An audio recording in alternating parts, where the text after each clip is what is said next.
प्रधानमंत्री नरेंद्र मोदी ने रविवार को निर्वाचन आयोग की सराहना करते हुए कहा कि इस स्वायत्त संवैधानिक प्राधिकरण ने जनशक्ति को और ताकत देने के लिए तकनीक की शक्ति का उपयोग किया तथा निष्पक्ष मतदान प्रक्रिया के लिए प्रतिबद्धता भी दिखाई है।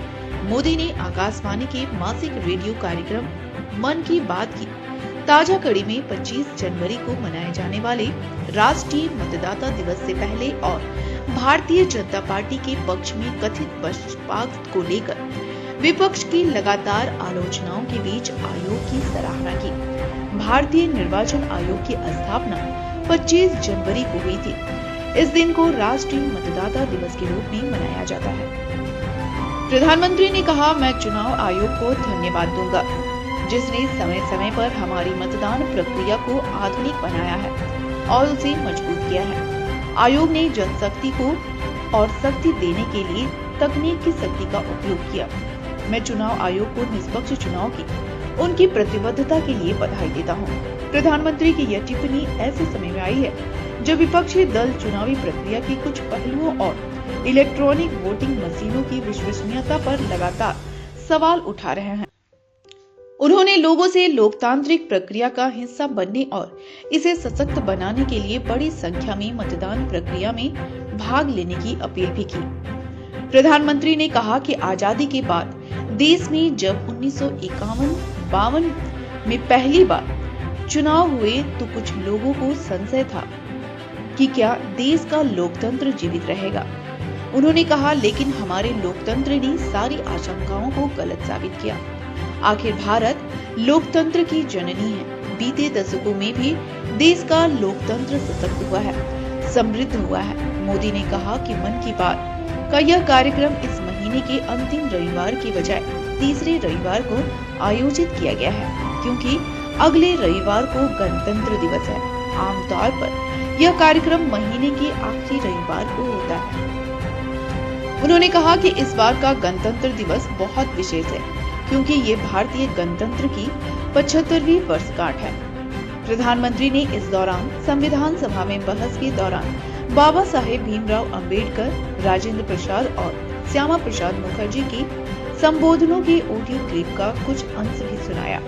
उन्होंने कहा कि अंबेडकर ने सभी के हित में मिलकर काम करने का आह्वान किया, जबकि प्रसाद ने मानवतावादी मूल्यों के लिए भारत की प्रतिबद्धता को रेखांकित किया और मुखर्जी ने अवसरों की समानता के विषय पर जोर दिया। मोदी ने कहा, हर देशवासियों को इन विचारों से प्रेरणा लेकर ऐसे भारत के निर्माण के लिए काम करना है जिस पर हमारे संविधान निर्माताओं को भी गर्व हो।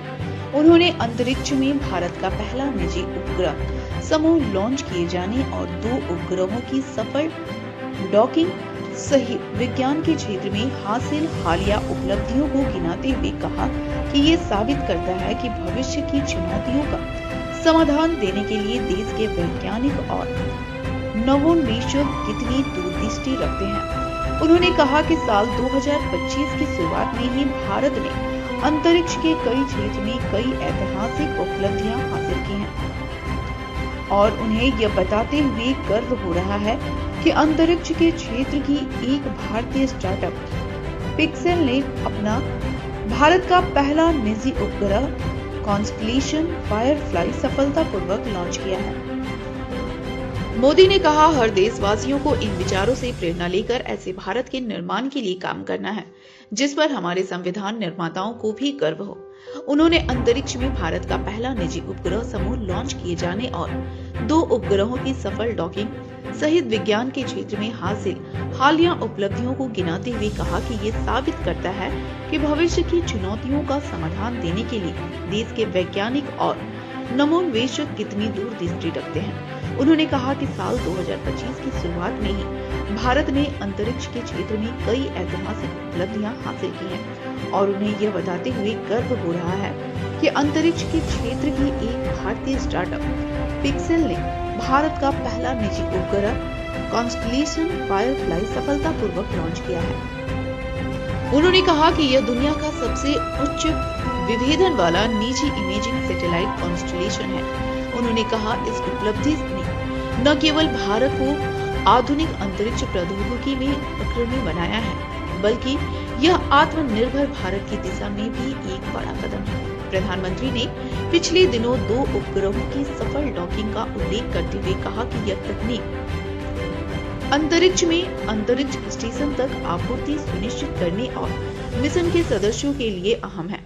अंतरिक्ष में 2 उपग्रहों को जोड़ने की प्रक्रिया को डॉकिंग कहते हैं। इसके बाद दोनों उपग्रहों के बीच चालक दल के सदस्यों, सामान और उपकरणों की आपूर्ति हो सकती है। प्रधानमंत्री ने इस दौरान IIT मद्रास की उस प्रेरणादायक पहल का भी उल्लेख किया जिसके तहत उसका एक्सटेम केंद्र अंतरिक्ष में विनिर्माण के लिए नई तकनीकों पर काम कर रहा है।